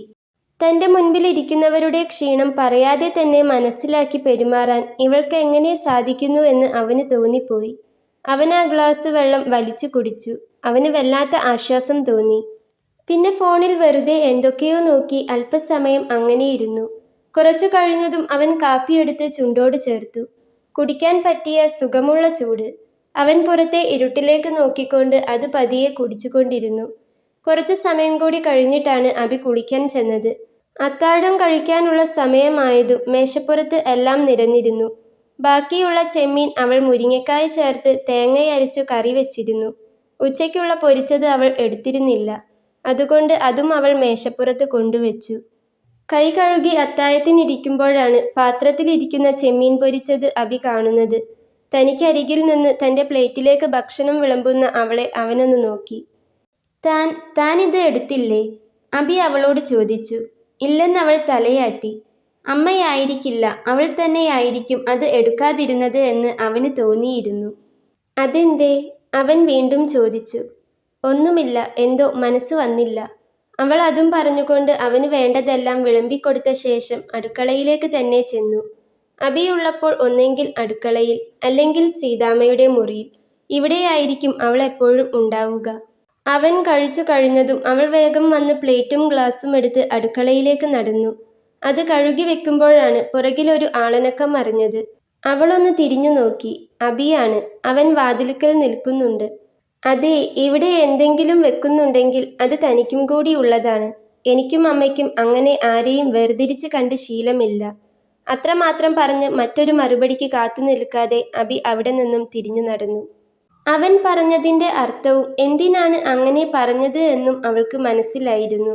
കഴിക്കാനെടുക്കട്ടെ? അവൾ മുറിയിലേക്ക് വന്നുകൊണ്ട് സീതാമ്മയോട് ചോദിച്ചു. നേരത്തെ ചോദിച്ചപ്പോൾ കുറച്ചുകൂടി കഴിയട്ടെ എന്നാണ് സീതാമ്മ പറഞ്ഞത്. അവൻ കഴിച്ചോ? സീതാമ്മ ചോദിച്ചു. അവൾ തലയാട്ടി. എന്നാൽ നമുക്കും കഴിച്ചേക്കാം. സീതാമ്മ പറഞ്ഞതും അവൾ വേഗം അടുക്കളയിലേക്ക് നടന്നു. സീതാമ്മയ്ക്കുള്ള ഭക്ഷണവും മരുന്നും എടുത്തു കൊടുത്ത ശേഷമാണ് അവൾ അവൾക്കുള്ള ഭക്ഷണവും എടുത്ത് അടുക്കളപ്പടിയിൽ വന്നിരുന്നത്. വെള്ളപ്പൂച്ചയും അപ്പോഴേക്കും അവിടെ ഹാജരായിരുന്നു. അബിയുടെ മുറിയിലിരുന്നാൽ അവർ തമ്മിലുള്ള സംസാരം വ്യക്തമായി കാണുകയും കേൾക്കുകയും ചെയ്യാം. ലാപ്ടോപ്പിൽ എന്തോ ചെയ്യുകയായിരുന്ന അവൻ അവരുടെ സംസാരം കേട്ട് എഴുന്നേറ്റ് ജനലിനോരം വന്നു നിന്നു. അവരുടെ സംസാരം കേട്ടുകൊണ്ടിരിക്കാൻ വല്ലാത്തൊരു രസമാണ്. അവൾ ഒരുപക്ഷെ മനസ്സ് തുറന്ന് ചിരിക്കുന്നതും സംസാരിക്കുന്നതും ചിലപ്പോൾ അപ്പോൾ മാത്രമായിരിക്കും. അവൾ അത്താഴം കഴിച്ചു കഴിയുന്നതുവരെ അവൻ അവിടെ തന്നെ അങ്ങനെ നിന്നു. പിന്നീട് അവൾ അകത്തേക്ക് കയറി അടുക്കളയിൽ നിന്നും പാത്രങ്ങളുടെ ശബ്ദം കേൾക്കാൻ തുടങ്ങിയപ്പോഴാണ് അവൻ വീണ്ടും ബെഡിൽ വന്നിരുന്നത്. പാത്രത്തിന്റെ ശബ്ദം നിന്നതും അവൻ പതിയെ എഴുന്നേറ്റ് ഹാളിൽ വന്നിരുന്നു. അവൾ ഹാളിലേക്ക് വന്നതും അവൻ വേഗം എഴുന്നേറ്റ് സീതാമ്മയുടെ മുറിയിലേക്ക് ചെന്നു. പിന്നെ സീതാമ്മയെ എടുത്ത് ബാത്റൂമിൽ കൊണ്ടിരുത്തിയ ശേഷം ഹാളിലേക്ക് തന്നെ വന്നു. അല്പസമയത്തിനു ശേഷം അവൾ ഹാളിലേക്ക് വന്നതും അവൻ സീതാമ്മയെ അകത്തെ കട്ടിലിൽ തന്നെ കൊണ്ടിരുത്തി കിടക്കാൻ സഹായിച്ചു.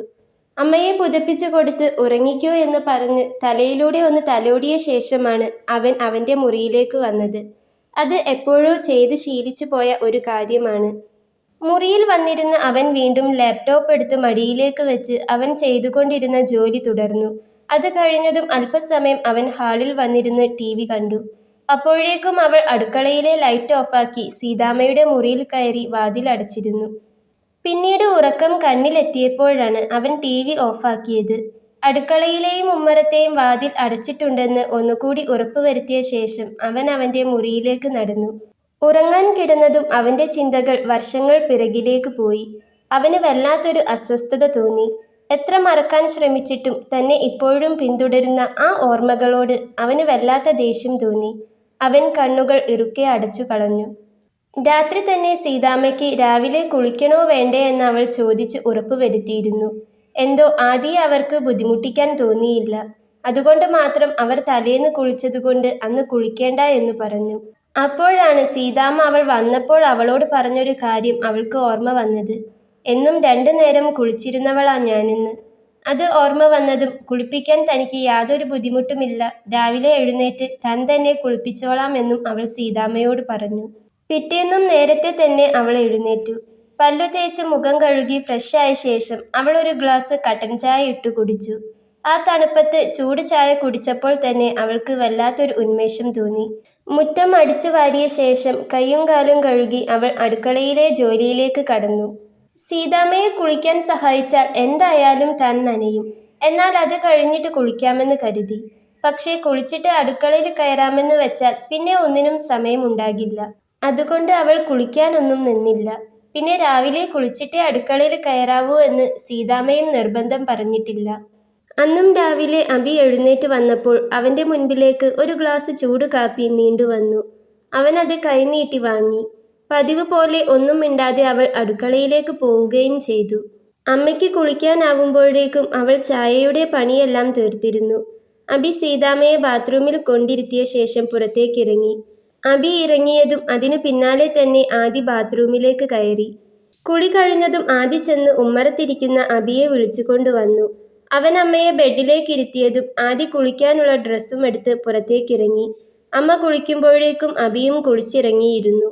ആദി കുളിച്ചു വരുമ്പോൾ ഓഫീസിലേക്ക് പോകാൻ ഒരുങ്ങി നിൽക്കുന്ന അബിയെയാണ് കാണുന്നത്.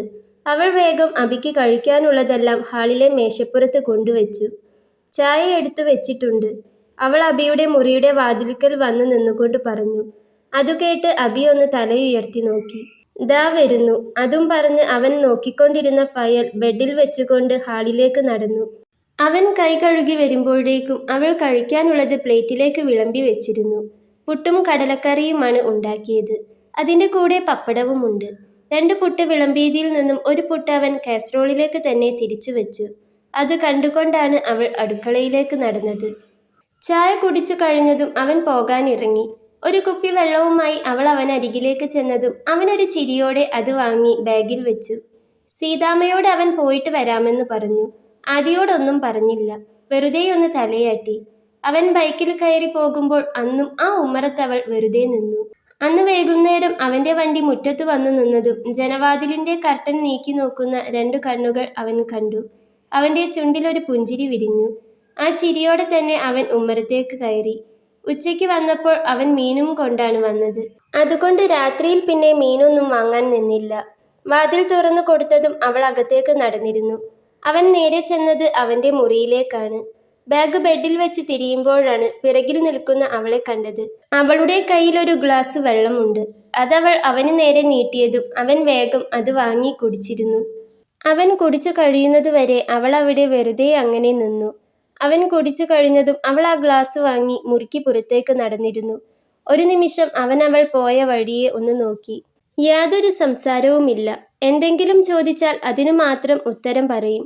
അല്ലെങ്കിൽ എന്തെങ്കിലും ചോദിക്കാനോ പറയാനോ ഉണ്ടെങ്കിൽ അതുമാത്രം വളരെ ചുരുങ്ങിയ വാക്കുകളിൽ പറഞ്ഞു നിർത്തും.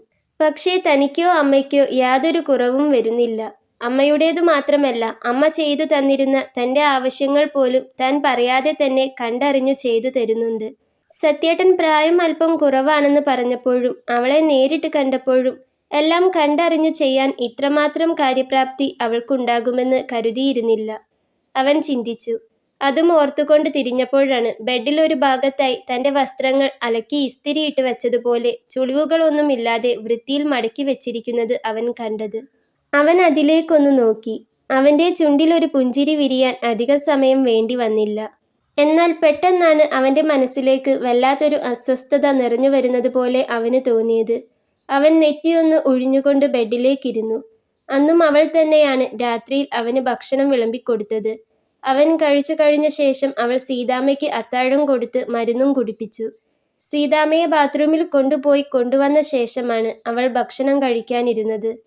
അവൾക്കരികിൽ വെള്ളപ്പൂച്ച വന്നിരിപ്പുണ്ട്. അവൾ അതിന് ചോറ് കൊടുത്തു. അത് കഴിക്കുന്നതും നോക്കി അവൾ അങ്ങനെ ഇരുന്നു. അവൾക്ക് കഴിക്കാനേ തോന്നുന്നുണ്ടായിരുന്നില്ല. ഇന്നലെ അമ്മ വിളിച്ചില്ലല്ലോ. വിളിച്ചിരുന്നെങ്കിൽ സത്യമാമ പറയുമായിരുന്നു. സീതാമ്മയുടെ നമ്പർ ഒന്ന് കൊടുക്കാൻ പറ്റിയിരുന്നേൽ എപ്പോഴെങ്കിലും അമ്മയൊന്ന് വിളിച്ചേനെ. എന്തായിരിക്കും അമ്മ വിളിക്കാത്തത്? അവരിനി അമ്മയെ എന്തെങ്കിലും ചെയ്തു കാണുമോ? അവൾക്ക് വല്ലാത്ത പേടിയും വെപ്രാളവും തോന്നി. അവൾ അതും ചിന്തിച്ചുകൊണ്ടിരിക്കുമ്പോഴാണ് പുറകിൽ നിന്നും ആദി എന്നൊരു വിളി കേട്ടത്. അവൾ തിരിഞ്ഞു നോക്കുമ്പോൾ നീട്ടിപ്പിടിച്ച ഫോണുമായി അഭി നിൽപ്പുണ്ട്. അമ്മയാണ്. അവൻ അത് പറഞ്ഞപ്പോൾ അവൾ വേഗം ഫോൺ കൈനീട്ടി വാങ്ങി. അമ്മേ. അവൾ വേഗത്തിൽ ഫോൺ കാതോട് ചേർത്തുകൊണ്ട് വിളിച്ചു. അപ്പോഴേക്കും അഭി അവിടെ നിന്നും തിരിഞ്ഞു നടന്നിരുന്നു. അമ്മ എന്താ ഇന്നലെ വിളിക്കാതിരുന്നേ? ഫോൺ എടുത്തതും അവൾ അതാണ് ചോദിച്ചത്. അമ്മ ഇന്നലെ വിളിക്കണമെന്ന് കരുതിയതാ. പക്ഷേ അവരെങ്ങും പോയില്ല. ഇന്നലെ മുഴുവൻ സമയവും ഇവിടെ തന്നെ ഉണ്ടായിരുന്നു. പിന്നെ ഇന്ന് ഉച്ചയ്ക്കാ ഒന്ന് സമയം കിട്ടിയത്. സത്യേട്ടനെ വിളിച്ചപ്പോൾ അവിടുത്തെ അമ്മയുടെ നമ്പർ കയ്യിലില്ലെന്ന് പറഞ്ഞു. അഭിമോൻ്റെ നമ്പർ തന്നു. പണിക്ക് പോകാൻ തുടങ്ങിയതുകൊണ്ട് രാത്രി വിളിച്ചാലേ മോളെ കിട്ടുകയുള്ളൂ എന്ന് സത്യേട്ടൻ പറഞ്ഞിരുന്നു. പിന്നെ ഒന്ന് രാത്രിയാവാൻ അമ്മ കാത്തിരിക്കുകയായിരുന്നു. ഇത്ര നേരം ആദർശുണ്ടായിരുന്നു ഇവിടെ. ഇപ്പോഴാ അവനൊന്ന് പുറത്തു പോയത്. അതാ അമ്മ ഇപ്പോൾ തന്നെ വിളിച്ചത്. അവിടെ എല്ലാവരും കിടന്നിരുന്നോ? അവർക്ക് ബുദ്ധിമുട്ടായോ? സുഭദ്രാമ്മ ചോദിച്ചു. അതു കേട്ട് അവളൊന്ന് പുറകിലേക്ക് തിരിഞ്ഞു നോക്കി. ഹാളിലെ സെറ്റിയിലിരുന്ന് അവൻ TV കാണുകയാണ്. ഇല്ല, കിടക്കാൻ പോകുന്നേയുള്ളൂ, അവൾ മറുപടി പറഞ്ഞു. മോൾക്ക് അവിടെ കുഴപ്പമൊന്നുമില്ലല്ലോ? സുഭദ്രാമ്മ വീണ്ടും ചോദിച്ചു. എനിക്ക് ഇവിടെ ഒരു കുഴപ്പവുമില്ല. എനിക്ക് അമ്മയെക്കുറിച്ച് ഓർത്താ പേടി. അവിടെ എങ്ങനെയുണ്ട്? അവരമ്മയെ ഉപദ്രവിക്കുന്നുണ്ടോ? മോള് പേടിക്കണ്ട, അവരെന്നെ ഒന്നും ചെയ്യില്ല. ഞാനിപ്പോൾ രണ്ടുപേരോടും സംസാരിക്കാറില്ല. അല്ലെങ്കിലും എന്ത് സംസാരിക്കാനാ? വെറുത്തുപോയി എനിക്കവരെ. കഴിക്കാനുള്ളത് വെച്ചുണ്ടാക്കും. അത് അവര് തന്നെ എടുത്തു കഴിക്കും. എന്തായാലും ഇത് ഇനിയും ഇങ്ങനെ വെച്ചുകൊണ്ടു പോകാൻ ഞാൻ തീരുമാനിച്ചിട്ടില്ല. ഇതിൽ എന്തെങ്കിലും ഒരു തീരുമാനമുണ്ടാക്കണം. അമ്മയ്ക്ക് മോളെക്കുറിച്ച് ഓർത്താ പേടി. പണ്ടത്തേതുപോലെ മോളെ ഉപദ്രവിക്കാൻ അവരെന്തെങ്കിലും ചെയ്താലോ? സുഭദ്രാമ്മ പറയുമ്പോൾ അവൾ ഒന്നും പറഞ്ഞില്ല. അവൾക്കെന്തു പറയണമെന്ന് അറിയുന്നുണ്ടായിരുന്നില്ല. അവൾ വെറുതെ ഒന്ന് മൂളിക്കേട്ടു. നിന്നെ എങ്ങനെയെങ്കിലും ഇതിനിടയിൽ നിന്നൊന്ന് രക്ഷപ്പെടുത്തണം. അതിന് അമ്മ ആലോചിച്ചിട്ട് ഒരു വഴിയേ കാണുന്നുള്ളൂ. മോളെ കല്യാണം. വിശ്വസിക്കാൻ പറ്റുന്ന ആർക്കെങ്കിലും മോളെ പിടിച്ചു കൊടുക്കണം. എല്ലാം അറിഞ്ഞുകൊണ്ട് തന്നെ അതിനൊരാൾ വരണം. ആദർശും അവൻ്റെ അച്ഛനുമല്ല, ആര് വന്നാലും എൻ്റെ മോളെ കാത്തു സൂക്ഷിക്കാൻ പറ്റുന്ന ഒരുത്തൻ. തൽക്കാലം അമ്മ പുറത്ത് ആരോടും ഇതേക്കുറിച്ച് പറഞ്ഞിട്ടില്ല. പറഞ്ഞാൽ അവരെങ്ങനെയെങ്കിലും ഇതറിയും. അറിഞ്ഞാൽ പിന്നത്തെ കാര്യം പറയേണ്ടല്ലോ. നീ എവിടെയാണെന്ന് എനിക്കറിയാമെന്ന് ഉറപ്പാവും. പിന്നെ എന്താ ഉണ്ടാവാന്ന് പറയാൻ പറ്റില്ല. തൽക്കാലം നമുക്ക് രണ്ടുപേർക്കും മാറി നിൽക്കാനൊരു സ്ഥലം വേണം. എന്നിട്ട് വേണം ഡിവോഴ്സിൻ്റെ കാര്യങ്ങളൊക്കെ ചെയ്യാൻ. അമ്മ രാധേച്ചിയോട് പറഞ്ഞിട്ടുണ്ട്. അവരുടെ ചേച്ചിയുണ്ട് ബാംഗ്ലൂരിൽ. അവിടെ ഒരു ജോലി അമ്മയ്ക്ക് ശരിയാക്കി തരാമെന്ന് പറഞ്ഞിട്ടുണ്ട്. അവരിപ്പോൾ നാട്ടിലില്ല. 1 മാസമാകും നാട്ടിലേക്ക് വരാൻ. വന്നാലുടൻ നമുക്ക് അങ്ങോട്ട് മാറാം. അതുവരെ അമ്മയുടെ മോള് അവിടെ തന്നെ പിടിച്ചു നിൽക്ക്. അമ്മ ഇവിടെയും എങ്ങനെയെങ്കിലും നിൽക്കാം. സുഭദ്രാമ്മ അവളോട് പറഞ്ഞു. രാധേച്ചി എന്ന് പറയുന്നത് സുഭദ്രാമ്മ പണിക്ക് പോകുന്ന വീട്ടിലെ സ്ത്രീയാണ്. അവരുടെ ചേച്ചിയാണ് ബാംഗ്ലൂരിലുള്ളത്. പറയുമ്പോൾ ആദർശ് വരുമ്പോഴേക്കും പറയാനുള്ളതെല്ലാം പറഞ്ഞു തീർക്കാനുള്ള വല്ലാത്ത വെപ്രാളവും വേഗതയും അവർക്കുണ്ടായിരുന്നു. അവൾ അതിനു പതിയെ ഒന്ന് മൂളി. ജീവിതം എങ്ങോട്ടേക്കാണ് പോകുന്നതെന്ന് ഒരെത്തും പിടിയും കിട്ടുന്നുണ്ടായിരുന്നില്ല അവൾക്ക്. അമ്മ പറഞ്ഞതുപോലെ ആദ്യം അവർക്കിടയിൽ നിന്നും എങ്ങോട്ടെങ്കിലും ഒന്ന് രക്ഷപ്പെടണം. അത്രമാത്രമേ ഉണ്ടായിരുന്നുള്ളൂ. മോളെ, അവിടുത്തെ അമ്മയുടെ നമ്പർ ഒന്ന് പറഞ്ഞു തരണേ. അതാവുമ്പോൾ ഇനി സമയം കിട്ടുമ്പോൾ പകലാണെന്ന് നോക്കേണ്ടല്ലോ, അതിലേക്ക് വിളിക്കാലോ. സുഭദ്രാമ്മ പറഞ്ഞു. അതു കേട്ട് അവൾ വേഗം ഇരുന്നിടത്തു നിന്നും എഴുന്നേറ്റു. ചോറിന്റെ പ്ലേറ്റ് കിച്ചൺ സ്ലാബിന് മുകളിലേക്ക് വെച്ച ശേഷം കൈ കഴുകി അവൾ വേഗം സീതാമ്മയുടെ മുറിയിലേക്ക് നടന്നു. അവളുടെ ബാഗിൽ നിന്നും ചെറിയൊരു കഷ്ണം പേപ്പർ എടുത്തു. സീതാമ്മയുടെയും അബിയുടെയും നമ്പർ എഴുതിയ പേപ്പറായിരുന്നു അത്. അമ്മ എപ്പോഴാണ് വിളിക്കുക എന്നറിയില്ലല്ലോ. അതുകൊണ്ട് അവൾ ആദ്യമേ സീതാമ്മയുടെ കയ്യിൽ നിന്നും അവർ രണ്ടുപേരുടെയും നമ്പർ വാങ്ങി വെച്ചിരുന്നു. അവൾ വേഗം അതിൽ നിന്നും സീതാമ്മയുടെ നമ്പർ നോക്കി പറഞ്ഞു കൊടുത്തു. അവരുറങ്ങിയോ മോളെ? സുഭദ്രാമ്മ അവളോട് ചോദിച്ചതും അവൾ സീതാമ്മയെ ഒന്ന് നോക്കി. സീതാമ്മ ഉറങ്ങിയിട്ടുണ്ടായിരുന്നില്ല. ആ സമയം കണ്ണു തുറന്നു കിടക്കുകയായിരുന്നു. ഇല്ല, ഉറങ്ങിയിട്ടില്ല. അവൾ പറഞ്ഞതും അവരുടെ കയ്യിലൊന്ന് ഫോൺ കൊടുക്കാൻ സുഭദ്രാമ്മ അവളോട് പറഞ്ഞു. അമ്മയാ, സീതാമ്മയോട് എന്തോ സംസാരിക്കണമെന്ന്. ആദ്യം അതും പറഞ്ഞുകൊണ്ട് സീതാമ്മയുടെ നേർക്ക് ആ ഫോൺ വെച്ചു നീട്ടി. ഒരു നേർത്തൊരു പുഞ്ചിരിയോടെ തന്നെ അവരത് വാങ്ങി കാതോട് ചേർത്തു. എൻ്റെ മോളൊരു പാവ. ഇവിടെ ഒട്ടും നിൽക്കാൻ പറ്റാത്ത അവസ്ഥയായതുകൊണ്ടാണ് അവൾക്കവിടെ. സുഭദ്രാമ്മ പറഞ്ഞു തുടങ്ങിയതും സീതാമ്മ ഇടയ്ക്ക് കയറി പറഞ്ഞു. അറിയാം, മോൾ എന്നോട് എല്ലാം പറഞ്ഞു. പേടിക്കേണ്ട, അവൾക്ക് ഇവിടെ ഒരു കുഴപ്പവും ഉണ്ടാകില്ല. ഒന്നും വരാതെ ഞാൻ നോക്കിക്കോളാം. ആ ഉറപ്പ് ഞാൻ നിങ്ങൾക്ക് തരാം. പിന്നെ നിങ്ങളും ധൈര്യമായിട്ടിരിക്കി. അരുതാത്തതൊന്നും ചിന്തിക്കരുത്. നിങ്ങൾക്കെന്തെങ്കിലും സംഭവിക്കുമോ എന്നോർത്ത ഇവളുടെ ആദി മുഴുവൻ. അതുകൊണ്ട് എന്തു വന്നാലും അവൾക്ക് വേണ്ടി നിങ്ങൾ പിടിച്ചു നിൽക്കണം. ഇപ്പോൾ ഞങ്ങളുണ്ട് കൂടെ. എല്ലാം ശരിയാകും. സീതാമ്മ അങ്ങനെ പറഞ്ഞതും സുഭദ്രാമ്മയ്ക്ക് വല്ലാത്തൊരു ആശ്വാസം തോന്നി. കുറച്ചു ദിവസത്തേക്കാണെങ്കിലും അവൾക്കൊരു സുരക്ഷിതമായ സ്ഥലം കിട്ടിയല്ലോ എന്ന സമാധാനമായിരുന്നു അവർക്ക്. അതെനിക്കറിയാം. അവൾക്ക് വേണ്ടിയാ ഞാൻ ജീവിക്കുന്നത് തന്നെ. അവളെ നോക്കിക്കോണേ. പറയുമ്പോൾ സുഭദ്രാമ്മയുടെ സ്വരം ഇടറുന്നുണ്ടായിരുന്നു. ഞാൻ പറഞ്ഞല്ലോ, അവൾക്ക് ഇവിടെ ഒരു കുഴപ്പവും ഉണ്ടാവില്ല. ഞാൻ നോക്കിക്കോളാം. പിന്നെ എൻ്റെ നമ്പർ അവൾ തന്നില്ലേ? നിങ്ങൾക്ക് എപ്പോൾ വേണമെങ്കിലും അതിലേക്ക് വിളിക്കാം. രാത്രിയെന്നോ പകലെന്നോ ഒന്നും നോക്കണ്ട. പിന്നെ ഒരു ദിവസം സമയം കിട്ടുമ്പോൾ ഇങ്ങോട്ട് വരണം. ആയിക്കോട്ടെ, ഞാൻ നോക്കിയിട്ട് ഒരു ദിവസം വരാം. അവൾക്കൊന്ന് ഫോൺ കൊടുക്കാമോ? സുഭദ്രാമ്മ ചോദിച്ചതും സീതാമ്മ ആദിക്ക് നേരെ ഫോൺ നീട്ടി. എന്നാൽ അമ്മ പിന്നെ വിളിക്കാം. മോള് അത്താഴം കഴിച്ചില്ലേ? അമ്മ കഴിച്ചോ? ഇല്ല, കഴിക്കാൻ പോവുക. അവനിപ്പോൾ വരും. എന്നാ ശരി, അമ്മ വെക്കട്ടെ. പിന്നെ ആരോഗ്യം നോക്കണേ മോളെ. അമ്മ നാളെ സമയം പോലെ വിളിക്കാം. സുഭദ്രാമ്മ അത് പറഞ്ഞതും ആദി പതിയെ മൂളി. അമ്മയുടെ ശബ്ദം കേൾക്കുമ്പോൾ അമ്മയെ കാണാൻ തോന്നും. ആ നെഞ്ചോട് ചേർന്നു നിൽക്കാൻ തോന്നും. തനിക്ക് ഏറ്റവും സമാധാനവും ധൈര്യവും കിട്ടുന്നത് ആ നെഞ്ചോട് ചേർന്നു നിൽക്കുമ്പോഴാണ്. പക്ഷേ ഒന്ന് വിളിക്കാതിരുന്നാൽ, അവിടുത്തെ വിവരം അറിയാതിരുന്നാൽ നെഞ്ചിനകത്തൊരു പിടപ്പാണ്. ആ പിടപ്പിനാണ് ഇപ്പോൾ ആശ്വാസം കിട്ടിയത്. ഞാൻ ഈ ഫോണൊന്ന് കൊടുത്തിട്ട് വരാം. ആദി അത് പറഞ്ഞതും സീതാമ്മയൊന്ന് തലയാട്ടി. മോള് കഴിച്ചിരുന്നോ? സീതാമ്മ ചോദിച്ചു. ഇല്ല, കഴിക്കാൻ പോവുമായിരുന്നു. ആ, എന്നാ കഴിച്ചിട്ട് വന്നാ മതി. അവളൊന്ന് മൂളിക്കൊണ്ട് മുറിക്ക് പുറത്തേക്ക് നടന്നു. ഫോൺ. അവൾ അബിക്ക് നേരെ ഫോൺ നീട്ടി. അവൻ ഇരുന്നിടത്തു നിന്നും തന്നെ ഫോൺ കൈനീട്ടി വാങ്ങി. അവൾ അടുക്കളയിലേക്ക് നടക്കുമ്പോൾ അവൻ ടിവിയിലേക്ക് നോക്കിയിരുന്നു. പ്രത്യേകിച്ച് സംസാരമൊന്നും അവിടെയുണ്ടായില്ല.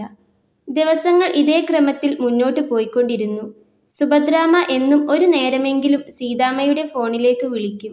അത് അവൾക്കൊരു ആശ്വാസം തന്നെയാണ്. അവളെ വന്നു കാണാൻ അതിയായ ആഗ്രഹമുണ്ടെങ്കിലും ആദർശിനെയും അയാളെയും പേടിച്ച് സുഭദ്രാമ്മയ്ക്ക് അവിടേക്ക് പോവാൻ ഇതുവരെയും പറ്റിയിട്ടില്ല. പിന്നെ ദൂരം കുറച്ച് കൂടുതലുള്ളതുകൊണ്ട് വിചാരിച്ച സമയത്ത് പോയി വരാനും പറ്റില്ലല്ലോ. അതിനിടയ്ക്ക് സത്യേട്ടൻ 2-3 പ്രാവശ്യം അവളെ വന്നു കണ്ടുപോയി. സത്യേട്ടൻ്റെ മകളെയും പേരക്കുട്ടിയെയും കാണാൻ അബിക്ക് ലീവുള്ളൊരു ദിവസം സത്യേട്ടൻ വന്നു അവളെ കൂട്ടിക്കൊണ്ടു പോയിരുന്നു. അന്നാണ് അവിടെ വന്നതിന് ശേഷം ആദ്യമായി അവൾ പുറത്തിറങ്ങുന്നത്.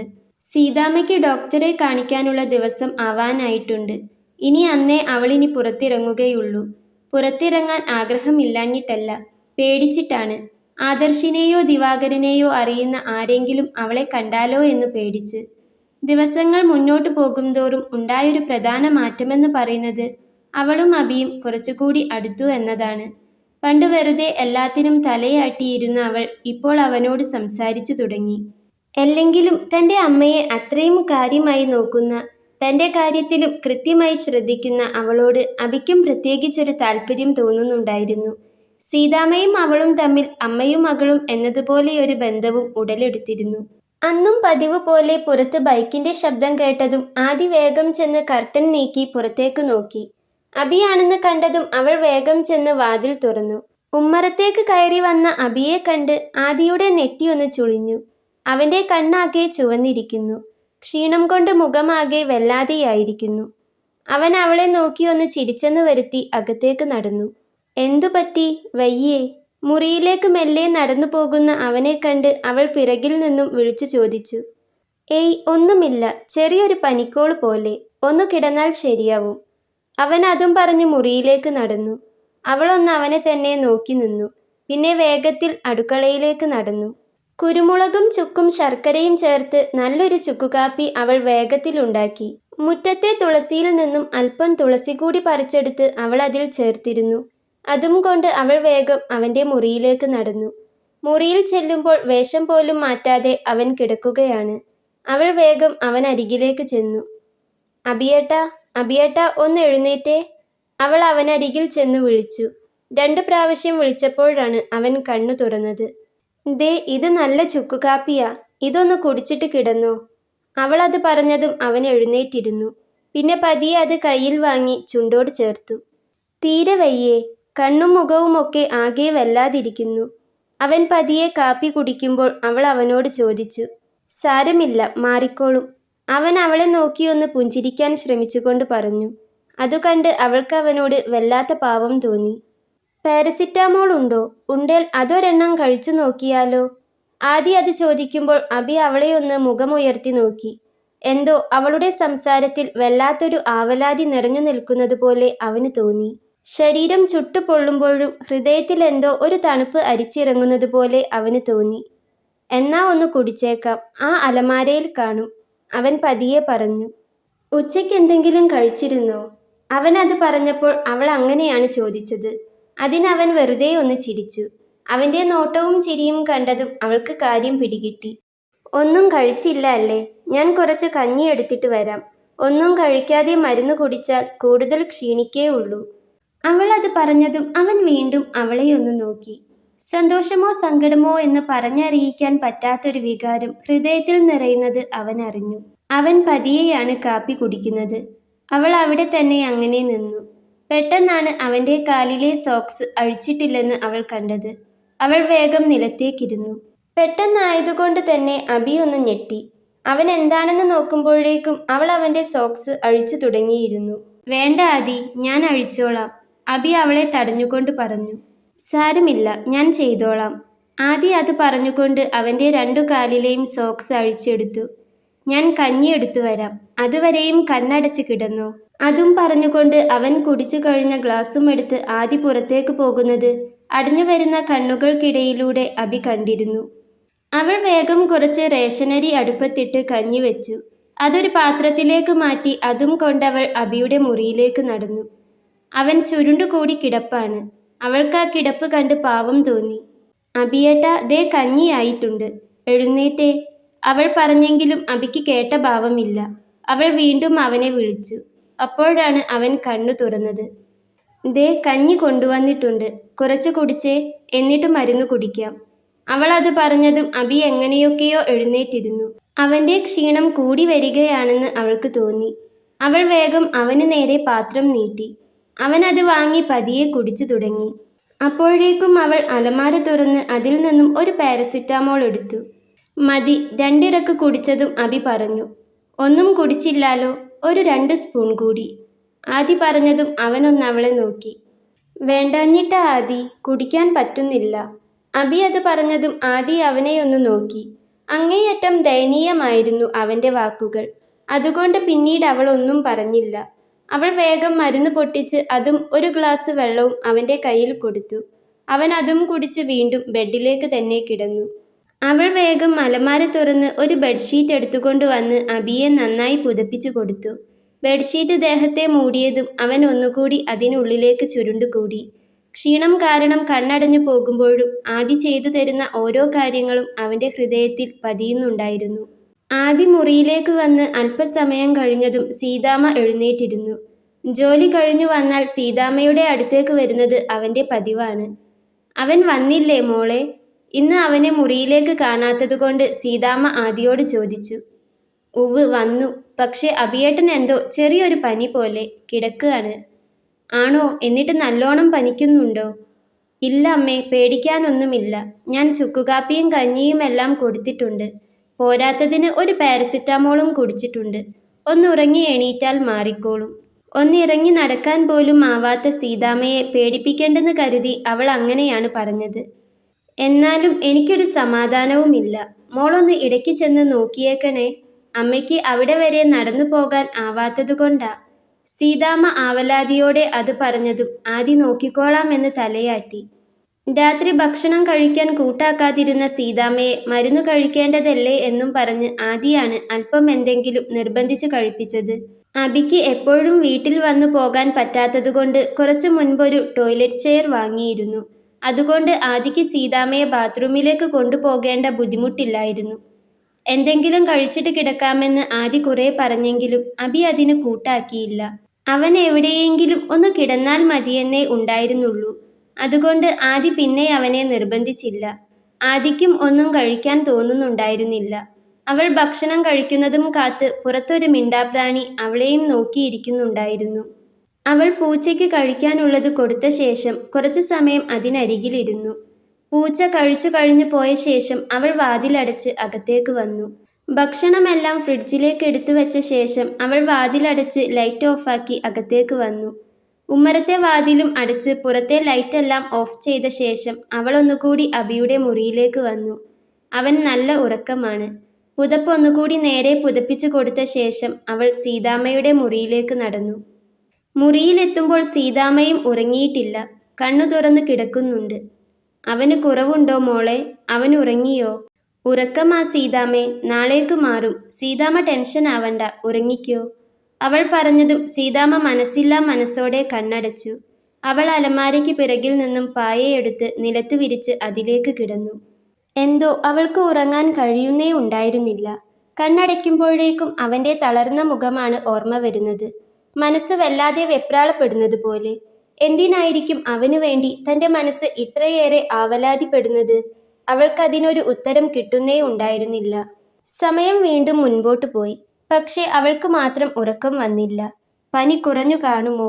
അതോ വീണ്ടും കൂടിയിട്ടുണ്ടാകുമോ? അവൾക്കതറിയാതെ ഒരു സമാധാനവുമില്ല. അവൾ പതിയെ എഴുന്നേറ്റിരുന്ന് സീതാമ്മയെ നോക്കി. മരുന്നിന്റെ ക്ഷീണം കൊണ്ടായിരിക്കണം സീതാമ്മ ഉറങ്ങിയിട്ടുണ്ട്. അവൾ പതിയെ എഴുന്നേറ്റ് പായം അടക്കി വെച്ചു. പിന്നെ അബിയുടെ മുറിയിലേക്ക് നടന്നു. വാതിൽ തുറന്നപ്പോൾ സീറോ ബൾബിന്റെ വെളിച്ചത്തിൽ കണ്ടു പുതപ്പിനുള്ളിൽ ചുരുണ്ടുകൂടി കിടക്കുന്നവനെ.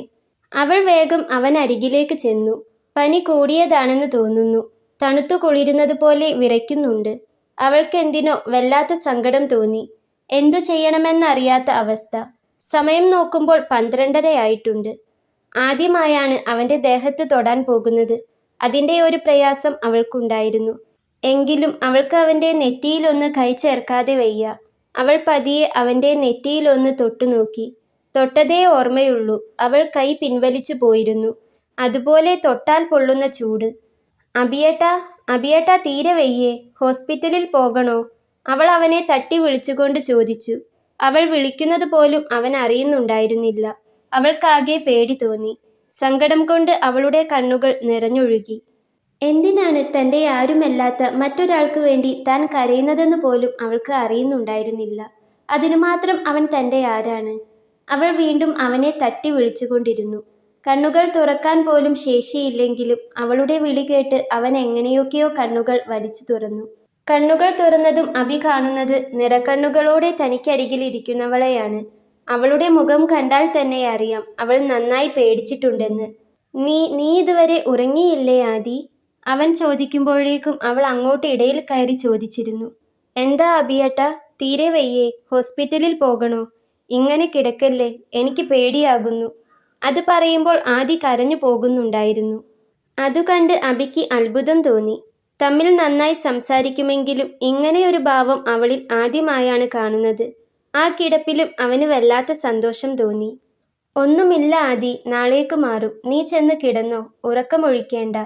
അവൻ അതും പറഞ്ഞ് വീണ്ടും തിരിഞ്ഞു കിടന്നു. എന്നാ ഞാൻ കുറച്ച് ചുക്കുകാപ്പി ഇട്ടു തരട്ടെ? അവൾ വീണ്ടും ചോദിച്ചു. ഈ രാത്രിയിലോ? നാളെ മതി. നീ ഇപ്പോൾ ചെന്ന് കിടന്നോ? അഭി അത് പറഞ്ഞതും അവൾ വേഗം അടുക്കളയിലേക്ക് നടന്നു. അല്പസമയം കൊണ്ട് തന്നെ കാപ്പിയുമായി തിരികെ വന്നു.